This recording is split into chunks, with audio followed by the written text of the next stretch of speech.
Today's video is a Seiko diver comparison.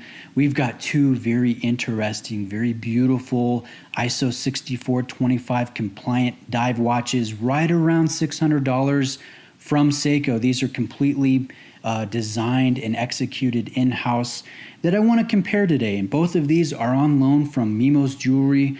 They're an authorized dealer in Long Beach, California. They carry Seiko. Mimo carries Alpina. He carries Hamilton, and has been just a great supporter of my channel and lending in excellent watches over the years. So shout out to Mimo, and links to his store and pricing will be in the description here of this video. But let's compare these two. It's no secret I'm a huge fan of Seiko. A lot of you probably found my channel when you're researching and cross-shopping various Seiko watches. I've tried just about every modern Seiko diver that they've come out with within the past about 6 years or so. And I've tried some that are older than that. So I have a pretty good history and experience when it comes to this brand, and these two models I am a fan of. I've owned several Samurai. I've owned a lot more turtles. I kind of have a thing for turtles. I can't seem to get one to stick in the collection, so to speak, but you know, I just love playing with them and trying them. And I've tried some really cool ones over the years. I've probably owned maybe a dozen different turtles over the past 3 years or so. And I get some questions that are pretty regular, and one of those questions are, Bruce, I'm cross-shopping the turtle, I'm cross-shopping the Samurai. Which one do you think would be a better fit on my wrist? Which one do you think would be the better purchase? What, just what insight can you give me? And so I'm gonna take the opportunity in this video to just share my thoughts about these two watches. We'll go into a little bit of detail, and I'll give you my personal recommendations. But that being said, you know, they're very similar. They're similar in size. They're similar in their movements. I mean, essentially they're the same movement. One has a date and a day, and one just carries the date. So very similar, same bezel material, same crystal material, very similar action when it comes to the bezel. So, really, one is not technically superior to the other when it comes to the tech specs, the specifications, and the fit on wrist. So I usually tell people, hey, what's your flavor? Do you like something that's a little bit, contemporary and aggressive and angular and linear, that you would like the Samurai? It carries the monster handset. It carries these pointy lugs and the knurling on the large crown at the 3 o'clock position. It's a really fun piece.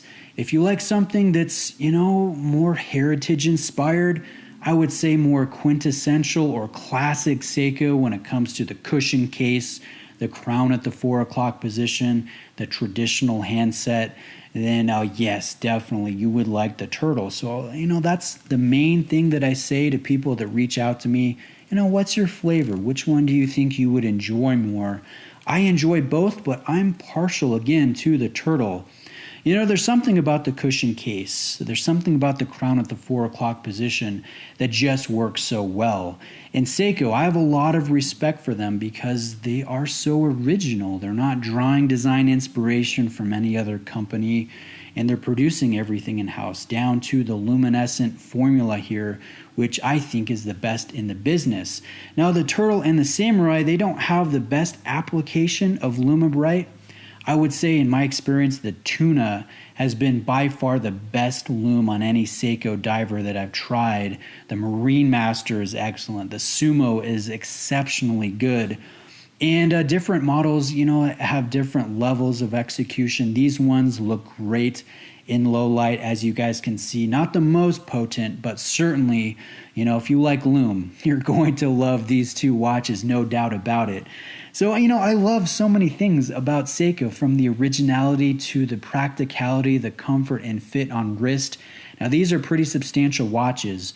One's 44 millimeter when it comes to the Samurai. One's 45 when it comes to the turtle, but they work so well. My wrists are 7.25 inches in circumference, So, I would say an average wrist, maybe trending on the larger side. And I love the way these fit. And I think if you have smaller wrists, you could pull off either one of these watches within reason, right? You have to enjoy a substantial sport watch, but they play a bit smaller than their stated dimension. And I think that's one of the reasons why we have very few models from Seiko that trend on the more traditional side, between 40 and 42 millimeter. Most Seiko divers are going to be between, 43 and 45 millimeters. So they definitely play a little bit smaller, but I really enjoy the fit. And I know a lot of guys really enjoy the fit and the presence, how much these pop in natural light, and especially with these interesting dials and the ceramic bezel insert. There is a lot going on here and a lot to enjoy visually. Now, let's go in on a macro level and take a look at the dials. So the Samurai, this carries a white color, and I will say if there's one negative element with this, the applied markers, the polished handset, it can blend in with that bright dial behind. And so, the legibility isn't the best. I would like to see gunmetal when it comes to the appliques and the handset.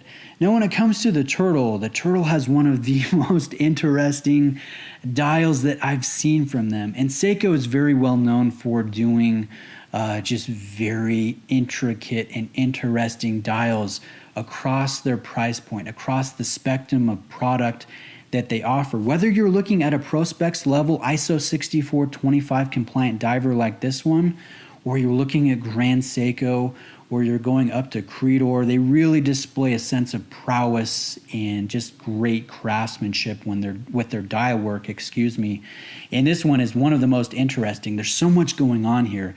So we have a color gradation. So we have a fume color application, bright vivid blue in the center. Around the edges, it's black that ties in with the black chapter ring and the black ceramic bezel insert. And then you'll notice there is very fine wavy grains, I guess you could describe this as, that kind of makes you look like you're looking at turbulent water here. And then there's a high level of gloss on the top or reflectance. So again, it's almost like you're looking down into the depths of the ocean, and then down by the 7 and 8 o'clock positions, there's a hint of some manta rays. So a lot going on. It's almost distracting where, you're looking at the Samurai and the hands kind of blend in, the markers kind of blend in, and you almost get a little bit of illegibility with the Turtle at the same time just because there's so much going on. Now, just in closing, I want to mention that I've found with Seiko there will be variance from model to model and from watch to watch within that same model family of different elements like bezel action or smoothness of the crown action, things like that. And so looking at these two, looking at the tactile elements, I will say the Samurai has a noticeably nicer bezel action. It's quieter, it's crisper, it's smoother, it's easier to operate, and I would say it makes a difference. I really prefer the bezel action on the King Samurai here as opposed to the action on the King Turtle, but I've had some turtles that have had really nice bezel action. So I can't tell you specifically, hey, if you like great bezel action, you should get this watch or that watch. I think it's almost a luck of the draw type scenario. At least I found that in my experience with dozens of Seiko watches over the years. So that's something to be aware of. But anyways, guys, that's my presentation of the two different Seiko watches in front of the camera. I hope you found it beneficial if you're cross-shopping both of the watches. Again, I don't think you can go wrong. Just go with what you would enjoy more. What's your flavor? Are you more contemporary? Or are you more vintage? Do you like the more vintage look? And make your purchases accordingly because they will be very similar. Thank you again to Mimo of Mimo's Jewelry. Reach out to Mimo for pricing, for availability if you're searching for a model. He's just great, excellent customer service, and I know he'd be happy to help you. So guys, thanks for watching. Hope you have a great day, and I'll see you in the next video.